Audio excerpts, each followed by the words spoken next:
Thank you, Julie, for your kind words. There is no greater gift to a teacher than to see her student flourish in meaningful and impactful work. Thank you, Julie, for your commitment to CFR and to your clients.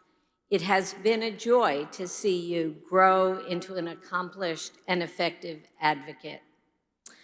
I must also acknowledge another student who has flourished at CFR, Michelle Cortese.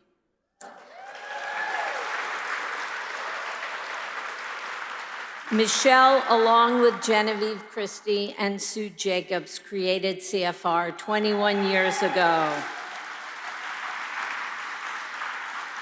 All of her work, and especially her years as executive director, has not only situated CFR at the forefront of holistic representation for families, but also has provided fertile ground for the next generation at CFR to determine what that future should be, led by our fabulous and talented new ED, Tara Coles.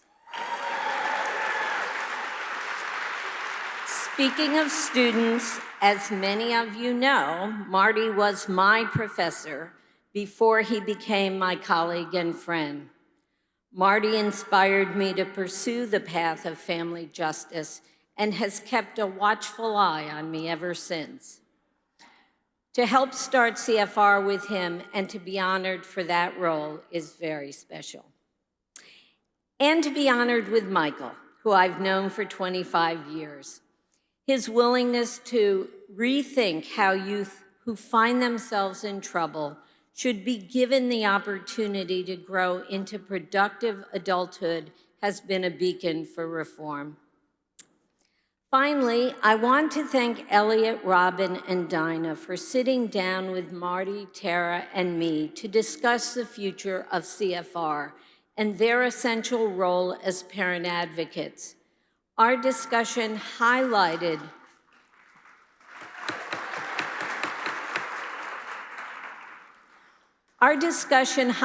the future for CFR as we work to dismantle the current family regulation system.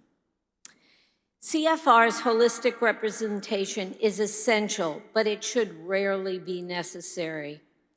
What holistic representation did was establish that applying the law at every stage of investigation, surveillance, adjudication, and disposition exposed how most people did not need to have their children removed or could be reunited quickly.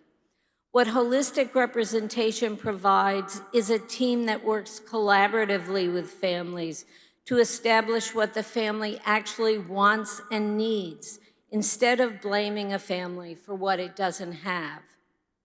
We already know what all families need to raise their children: a basic income, childcare, decent housing, good schools and health care, nutritious food, clean air and water, and access to recreation and the arts. Most of the people sitting in this room tonight have that.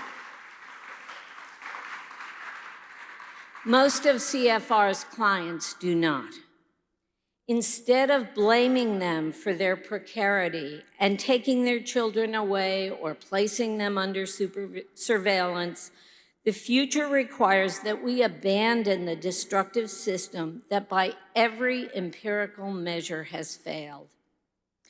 My colleague Kendall Thomas once said that abolition is looking at problems from the perspective of the governed. From the perspective of our parent and youth clients, our current system has never provided them with the resources and supports to be the families they want to be. The next generation of holistic representation at CFR is, as Marty has said, is becoming a partner with impacted families, communities, and activists to search for ways to entirely reimagine the responsibility of the state and the responsibility of every one of us here today to keep all families safe and healthy and to give all families every opportunity to thrive. Thank you, CFR, for honoring me tonight. I look forward to continuing to work with you toward justice.